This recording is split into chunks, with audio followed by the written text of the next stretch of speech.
موجودہ دنیا، موجودہ حالات جس میں کہ ہم اور آپ جی رہے ہیں، کیا ہے یہ دنیا اور خاص کر ماحول، معاف کیجئے ایسے گندے ماحول میں جی رہے ہیں، ایسے گندے ماحول میں جی رہے ہیں، معاشرہ اتنا گندا ہو چکا ہے، کلچر اور ثقافت کے نام پر برائیوں کو اس طرح سے پھیلایا جا رہا ہے، برہنگی ہر جگہ، عریانیت ہر جگہ، ننگاپن ہر جگہ، عورت برہنہ سے برہنہ تر، نعوذ باللہ ثم نعوذ باللہ، دنیا والوں کی آنکھوں میں حیا نہ رہی، انسان بے غیرت سے بے غیرت ترین ہوئے جا رہے ہیں، انسان بے شرم ہوئے جا رہے ہیں، نعوذ باللہ تعلیم اور کلچر کے نام پر انسانیت کو بے حیائی اور بے غیرتی کا سبق پڑھایا جا رہا ہے۔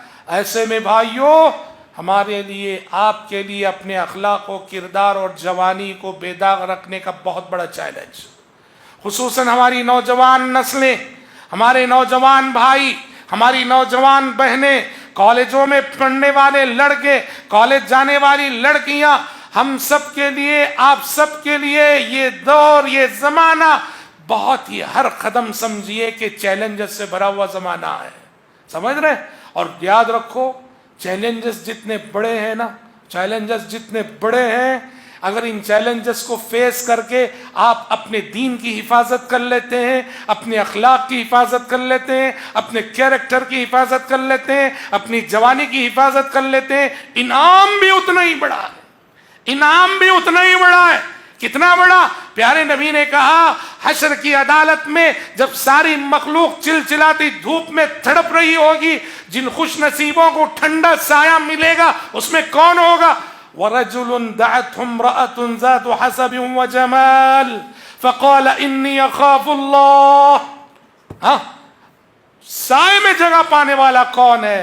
وہ نوجوان جسے ایک عورت جو کہ بڑی حسین و جمیل تھی، خوبصورت تھی اور حسب و نسب والی تھی، اعلیٰ خاندان والی تھی، آگے بڑھ کر اس نے برائی کی دعوت دی، آگے بڑھ کر اس نے برائی کی دعوت دی۔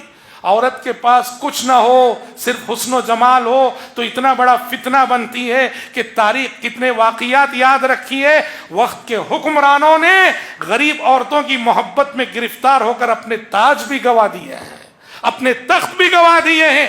عورت کے پاس کچھ نہ ہو، صرف حسن و جمال ہو تو اتنا بڑا فتنہ بنتی ہے۔ یہاں حسن بھی ہے، جمال بھی ہے، حسب بھی ہے، نسب بھی ہے، خاندان بھی ہے، شرف بھی ہے، اور آگے بڑھ کر برائی کی دعوت دے رہی ہے۔ پیارے نبی کہتے ہیں ایسے میں جو بندہ یہ کہے انی اخاف اللہ، نہیں نہیں میں اپنے رب سے ڈرتا ہوں، پیارے نبی نے کہا ایسے نوجوان کو اللہ رب العالمین اپنے عرش کے مخصوص سائے میں جگہ دے گا۔ آج یہ گلی گلی، سڑک سڑک کا منظر ہے، برائی ہر جگہ آپ کو دعوت دے رہی ہے، برہنگی ہر جگہ آپ کو دعوت دے رہی ہے، عریانیت ہر جگہ آپ کو دعوت دے رہی ہے۔ ارے چھوڑو گلی اور سڑک کی بات، اب تو یہ اس مصیبت کی وجہ سے ہر برائی ہمارے سامنے ہے، ایسے ویڈیوز تمہارے سامنے آ جائیں، برہنگی کے ویڈیوز، انی اخاف اللہ کہہ کے آپ نے منہ موڑ لیا، عریانیت کے پکچرز آپ کے سامنے آ جائیں، انی اخاف اللہ کہہ کے آپ نے اس کو پلٹ دیا، انشاءاللہ تعالی رب العالمین آپ کو اس انعام، اس اعزاز سے نوازے گا۔ آج برائی ہر جگہ دعوت دے رہی ہے، ہر جگہ، ہر گلی، ہر سڑک، اور جیسے ہم نے کہا گھر گھر برائی ہے، گھر گھر عریانیت ہے۔ ہماری خلوتیں، ہماری تنہائیاں کیسی ہیں؟ اپنے نوجوان اپنے آپ سے پوچھے، ہم جب اکیلے رہتے ہیں، ہم جب تنہا رہتے ہیں، جب ہمیں کوئی دیکھنے والا نہیں، روم بند رہتا ہے، ہماری بچیاں بتائیں، ہمارے بچے بتائیں، اس موبائل کو لے کے کتنے گناہ ہم سے نہیں ہوتے ہیں۔ ذنوب الخلوات، خلوتوں کے گناہ، تنہائیوں کے گناہ، یہ آخرت کو برباد کر کے رکھ دیتے ہیں۔ آپ سے سمجھے حضرت صوبان کی حدیث میں کیا کہا؟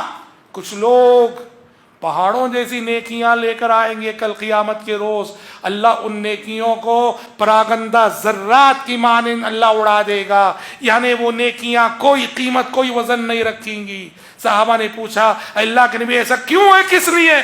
کہا یہ وہ تمہاری ہی جیسے تمہاری بھائی ہیں، کہنے کو نماز بھی پڑھتے ہوں گے، تہجد بھی پڑھتے ہوں گے، لیکنہم اذا خلوا بمحارم اللہ انتہکوها، ان کی خلوتیں اور ان کی تنہائیاں اچھی نہ تھیں، لوگوں کے سامنے ان کا فیس الگ تھا، اور جب یہ اکیلے رہتے تھے روم میں، کمرے میں، ان کی حرکتیں الگ تھیں، ان کی تنہائیاں پاک نہ تھیں، تنہائیوں میں اللہ کی حرمتوں کو یہ پامال کرتے تھے۔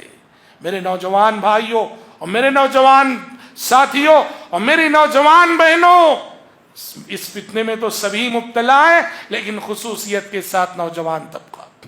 آج آپ کا یہ موبائل فون، اس میں آپ کو برہنگی بلا رہی ہے، عریانیت بلا رہی ہے، بد اخلاقی بلا رہی ہے، آپ کو ہر قدم انی اخاف اللہ کہنے کی ضرورت ہے۔ انی اخاف اللہ، نہیں میں اللہ سے ڈرتا ہوں، اللہ کے سامنے مجھے جواب دہ ہونا ہے۔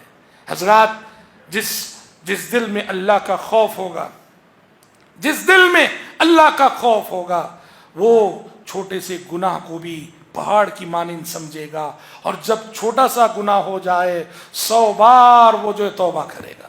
خوف نہ ہو اگر اللہ کا نا، بڑے سے بڑے گناہ کر کے بھی وہ بہت مطمئن رہے گا۔ اس دل پہ خدا کی رحمت ہو جس دل کی یہ حالت ہوتی ہے، اس دل پہ خدا کی رحمت ہو جس دل کی یہ حالت ہوتی ہے۔ ایک بار خطا ہو جاتی ہے، 100 بار ندامت ہوتی ہے۔ یہ کس کا حال ہوتا ہے؟ جن کے دل خوف الہی سے معمور ہوتے ہیں۔ اپنے بچوں کی تربیت اس ناحیے سے کرو۔ حضرت معاذ کی حدیث میں پیارے نبی نے بچوں کی تربیت کے حوالے سے کچھ اصول بتاتے ہوئے کہا تھا، وَلَا تَرْفَعْ عَنْهُمْ عَصَاكَ أَدَبًا وَأَخِفْهُمْ فِي اللَّهِ۔ حضرت معاذ سے فرمایا کہ اپنے بچوں کی تربیت کرو، ادب سکھاؤ، سلیقہ سکھاؤ، اور کہا کہ اگر انہیں ان کی تربیت کے لیے کبھی چھڑی چلانی بھی پڑی تو چلاؤ۔ مارنے کی شریعت بہت کم مارنے کی اجازت دیتی ہے، اس میں سے بچوں کی تربیت کے لیے بھی کہا اگر مارے بغیر سنبھل نہیں رہا بچہ، چھڑی بھی چلاؤ۔ ہاں اتنی بات ہے، مار حیوانیت کی مار نہیں، ہاں تأدیب، مار کو تأدیب ہونا چاہیے، نہ کہ تعذیب، شائستگی کی مار۔ پھر آپ نے کہا واقفہم فی اللہ، اور اپنی اولاد کو، اپنے بچوں کو، اپنی ذریت کو ہمیشہ اللہ کے خوف کا احساس دلاتے رہو، اللہ سے ڈرنے کا سبق پڑھاتے رہو۔ ہر ماں باپ کے لیے ضروری ہے بچپن ہی سے، بیٹا اللہ دیکھ رہا ہے، بیٹی اللہ دیکھ رہی ہے، ہمیشہ اللہ دیکھ رہا ہے، اللہ دیکھ رہا ہے، اتنی مرتبہ کہو کہ ان کے دل و دماغ میں رچ جائے، بس جائے جملہ، اللہ دیکھ رہا ہے، اللہ سن رہا ہے۔ نبی کریم صلی اللہ علیہ وسلم اپنی لخت جگر فاطمہ سے کہتے ہیں، یا فاطمہ انقذی نفسکی من النار فانی لا اغنی عنکی من اللہ شیئا۔ بیٹے فاطمہ عمل کر لے، عمل کر لے، عمل کر کے خود کو نار جہنم سے بچا لے۔ کیوں؟ فانی لا اغنی عنکی من اللہ شیئا، یاد رکھ میں نبی ہوں صحیح، پر اللہ کے پاس میں تیرے کچھ کام آنے والا نہیں۔ سلینی من مالی ما شئت، میں تیرا باپ ہوں نا، باپ ہونے کی حیثیت سے دنیا میں مال مانگنا ہے مانگ لے، مال لینا ہے لے لے، مال دے سکتا ہوں میں، روپیہ دے سکتا ہوں میں، پیسہ دے سکتا ہوں میں، نیکیاں نہیں دے سکتا میں۔ سلینی من مالی ما شئت، یہ نبی ہے جو اپنی لخت جگر حضرت فاطمہ کو یہ سبق پڑھا رہے ہیں۔ اور سچی بات میں بولوں، ماں باپ، سچے ماں باپ وہ ہیں، اور ماں باپ کی سچی محبت وہ ہے جو اولاد کی دنیا سے زیادہ آخرت کی فکر کرے۔ جو ماں باپ اپنے بچوں کی آخرت کی فکر نہیں کرتے، صرف دنیا کی فکر کرتے ہیں، معاف کیجئے ان کی محبت جھوٹی ہے۔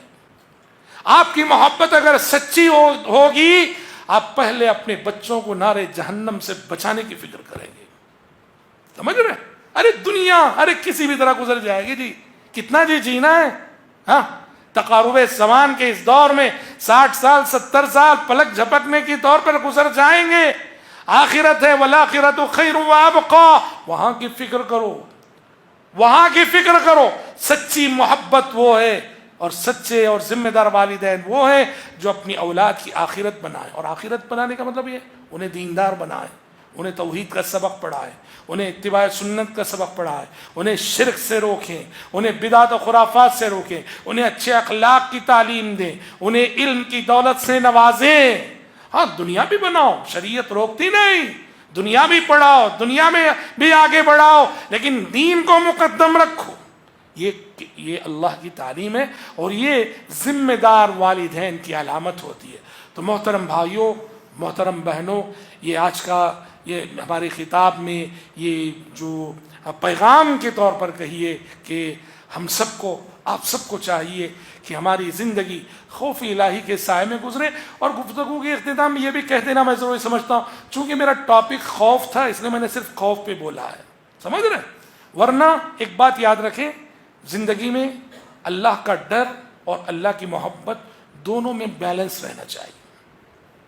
صرف خوف خوف خوف، جہنم جہنم، مایوس ہو جائیں گے آپ، مایوسی طاری ہو جائے گی آپ۔ صرف محبت محبت محبت، جنت جنت، تو دھوکہ کھائیں گے آپ، شیطان دھوکے میں مبتلا کرے گا۔ اس لیے اہل علم کہتے ہیں ہمارے دل کی حالت کیا ہونی چاہیے؟ یہ جو دو عبادتیں ہیں، اللہ سے محبت کی عبادت اور اللہ سے خوف کی عبادت، ان دو عبادتوں میں ایک بیلنس ہونا چاہیے زندگی میں۔ اچھا بیلنس کیسے؟ اہل علم کہتے ہیں صحت کی حالت میں ذرا محبت پر خوف غالب رہنا۔ جب تک ہم مضبوط ہیں، تندرست ہیں، صحت مند ہیں، چلتے پھرتے ہیں، اللہ کی محبت پر ذرا ڈر اور خوف کا پہلو غالب رہنا، تبھی ہم گناہوں سے بچیں گے۔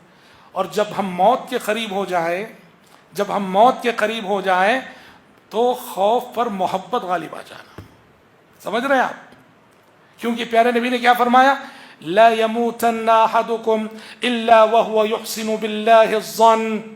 آپ نے فرمایا کہ تم میں سے کسی بھی شخص کو موت آئے، اس حال میں آئے کہ وہ دنیا سے جاتے ہوئے اللہ کے ساتھ اچھا گمان لے کر جائے۔ اللہ اللہ، کیسا اچھا گمان؟ نبی کریم صلی اللہ علیہ وسلم ایک انصاری نوجوان کے پاس گئے، آخری سانسیں چل رہی تھیں۔ آپ نے پوچھا بھائی کیا کیفیت ہے، کیا محسوس کر رہے ہو؟ انصاری نوجوان نے کہا اللہ کے نبی، اپنے گناہوں سے ڈر بھی رہا ہوں لیکن اللہ کی رحمت کی امید بھی ہے مجھے۔ تو پیارے نبی نے کہا موت کے وقت جس کے دل کی یہ کیفیت ہو، اللہ اسے جس چیز سے وہ ڈر رہا ہے اس سے بچا لے گا، اور جس رحمت کی وہ امید رکھا ہے وہ رحمت اسے عطا کرے گا۔ اہل علم کہتے ہیں موت کے وقت خوف پر محبت غالب آ جانی چاہیے، اور تندرستی کی حالت میں محبت پر تھوڑا سا خوف کا پہلو زیادہ ہونا چاہیے۔ یہ ایک بیلنس ہے۔ اس طرح سے ان دو جذبات میں، ان دو عبادتوں میں ہمیں ایک بیلنس کرنا چاہیے، تبھی چل کر ہماری زندگی زیادہ استقامت پہ جو ہے نا قائم رہے گی۔